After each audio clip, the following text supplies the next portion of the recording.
You have to bring, what I'm trying to say is you gotta give them a reality check. But you will also, by giving them a reality check, you will also test his resolve, and you will test, how serious he is. Most of the guys, when I've been in those situations, they just sit back and wait for people to contact him. Mm. He's not doing anything. He doesn't have a website trying to sell himself or... No. Okay. Real estate. Well, he's just a dirtbag. Yeah, totally. And I've called plenty of these guys dirtbags before. You're not going to get rich off this deal. Off one transaction, dude. It ain't going to happen. Are you going to pay taxes on the money? You probably hadn't even thought about it. It's capital gains. Don't you realize, dirtbag, that the IRS, what's the closest big city? Eureka? No. Yeah, Eureka, yeah. Have the IRS opened up an office in Eureka yet? No. They will. They will, because I've been to this too. All of a sudden, your IRS is going to be in Eureka, and they're going to be crawling all over you. What are you going to do? Are you interested in minimizing your tax liability? You're going to run like a thief to Mexico. Sounds like he's going to run like a thief to Mexico. Does he have other assets in the neighborhood? Who, the seller? I don't know. I just talked to the broker. Okay, well, he's talked to the broker. Yeah.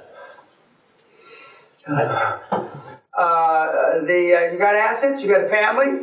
You think you're just gonna? It ain't gonna be that easy. And the broker's telling them none of this. Mm-hmm. All the broker is painting a blue sky picture. And you got to go by and you show them. Well, this is a little bit of a stretch. The tulip bulbs from 1435 to 1439, or 1535 to 1539. That's what's going to happen to the value of weed. And after they figured out the tulip bulbs weren't worth $1 million, it collapsed not to the old level. It collapsed to subterranean level. It took 100 fucking years for it to come back. That's the worst case scenario. That probably won't happen here. But I just want you to see what it's like. This is your pitch deck. Mm-hmm. And then we'll show the best example. I don't know what the best example is, really. But you find one, and you Google fuck motherfucker. You can find it. You can probably find it in 3-4 days. Day and night, Google fucking it.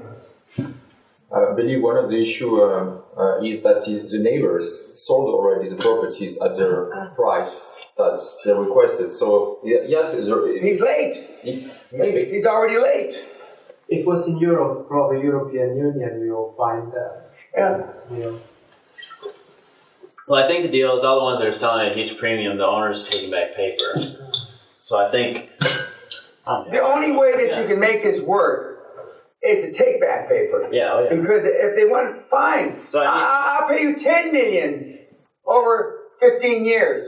Yeah, that was Greg's idea too. I think it's a good idea, but just find out what the property's worth and just give them a reality check. Say, this is what I'll give you if you want to take back paper. Like, that's fine, but we'll start paying you next year and do it over 10, 20 years or something. Mm-hmm. And I'd hook in a piece of the profit. Gotcha. Yeah. Piece of the profit. And 2-3 million is chicken feed. Yeah, and then when I go to the bank, I say, hey, we got this property, we got an operating partner, and we're going to lease it to the operating partner, and that's how we're going to structure it as a real estate holding company. So we've got a tenant. But the tenants, for that kind of land, the tenant isn't going to be able to pay enough money to service any kind of real debt. Unless it's all changed up there, because I've looked at ranches and shit. People pay $50 an acre for rights that let your cattle eat on it. Yeah, it's dirt cheap. Yeah. 50. I've seen $5 an acre. Well, the tenant's going to be the weed guy. I understand that, but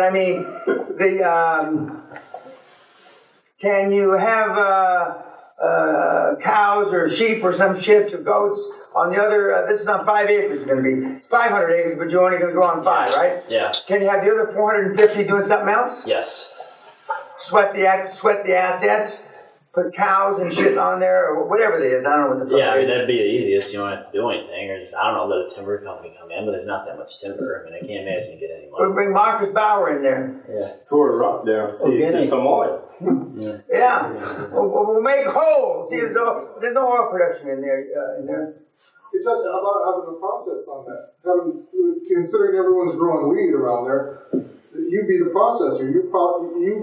Well, that's what we're doing. Yeah, we're putting an operating partner in. We're gonna finance the real estate some way somehow, and we're gonna take lion's share of the profits from the farm, and then we're gonna control the distribution rights. So eventually. And I assure you, if you don't move there. I'm moving there. Okay. Getting in my car and driving, it takes like 24 hours. Okay, well, you're moving there, and because the absentee ownership is a recipe. Sensitivity equals poverty. That slide. Absentee ownership equals greater poverty. Especially with this, you gotta be there. Yeah. You have to be there. You gotta sample the weed and shit. No, yeah, I mean,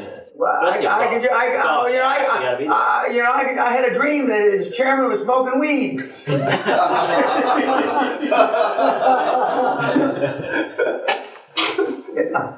If you live long enough, guys, goddamn. I want to do a brothel roll up. I still want to do that. So I mean, all my birthdays may come at once after all. If you just live long enough, Maybe we should talk about Haiti. Yeah. They unbelievable there, yeah. So I mean, the bank is going to want a secondary and a tertiary source of revenue, even if it's de minimis. Revenue or No. I mean, we're got cows, goats eating the shit, and so there's something else other than just 5 acres in the middle of 500 acres, right, with a tent over it, growing weed. Okay. And that's why I said the nearest airport. When it's legal, you're going to be able to fly the shit. Truck it, train it by train. You can probably fly it. I mean, it'd be really economical. It doesn't weigh anything. Yeah. And I'm not talking about in your pocket. No. I don't foresee that you're going to be able to smoke weed on a plane, but I still remember smoking cigarettes and cigars on planes. That was the greatest thing about Concorde. They were the last place that you could smoke in the air. You could smoke cigars on Concorde, which, I mean, of course, and people who didn't like smoking, I mean, it used to piss them off. But there were more of the bankers going back and forth with a cognac and a cigar. They didn't give a fuck. There were more of those passengers than there were the goody two-shoe passengers. So it didn't matter, And you received the cufflinks from the Concorde, right? Yes. And then you used to wear it. And you can see the curvature of the Earth. That's true. You see space. It's cool. And it's too bad they did away with it. And you used to be able to fly from Paris, Paris to New York, London to New York, and for a while they had London to Dallas. But that didn't last very long. And it was all first-class seats, although there were small seats. But I sat next to McNamara when he was the president of the World Bank. I sat next to Mel Blanc, the actor, producer. I didn't sit next to Muhammad Ali, but he was on the plane. And pretty, high-profile people flew it. And it used to be, in the beginning, it was like $10,000 one way. It was about $10,000 one way, so I think it was 16 or 18 grand round trip. But you used to take off. You'd land before you took off. You took off at 9:15 London time, and you landed at 9 a.m. New York time. So you actually landed before you took off. I didn't find it so a saving of time, other than when I had to get there in a hurry. I mean, and it was never fully booked. The plane was never fully booked. There was always space. Okay, so you have these secondary and tertiary uses. You get the rancher, or whatever he's called. You show him that he can make 10, 20 million over time, as opposed to the 2 or 3 million up front. And you show them examples whereby the bloom, once the bloom's off the rose, is not going to be worth anything, not worth anything as much as they think. And being part of the long term, the picture, sales picture, is going to benefit him much more. And if he's got a family, and he wants to do some estate planning, you can minimize the taxes. And most of these guys have families. Even though he sounds like a peckerhead, or as they say. That's what oil guys called ranchers, because they had to deal with them to get the oil leases. And the cattle guys are higher than the sheep guys, and there's a whole hierarchy. You think you're in fucking the caste system in India, who's better than the others. And it had nothing to do with schools, because none of these peckerheads went to school. They got dropped out of school, and the stories, I was 6 months old when I dropped out of school. I mean, all kind of bullshit. Never went to school, I was raised like a hyena, and that's why I got the story. We were so poor, we had a possum for a dog. And you see that down there, I mean, we had a possum, we knew somebody had a possum for a dog. I mean, the possum ate the shit out of everybody. Okay, but that you've got to make the asset long term in payment, and hook him into the big picture. The holding company, like Vincent was, what is up here, and you got to live there, because there's too many things that can get stolen from you.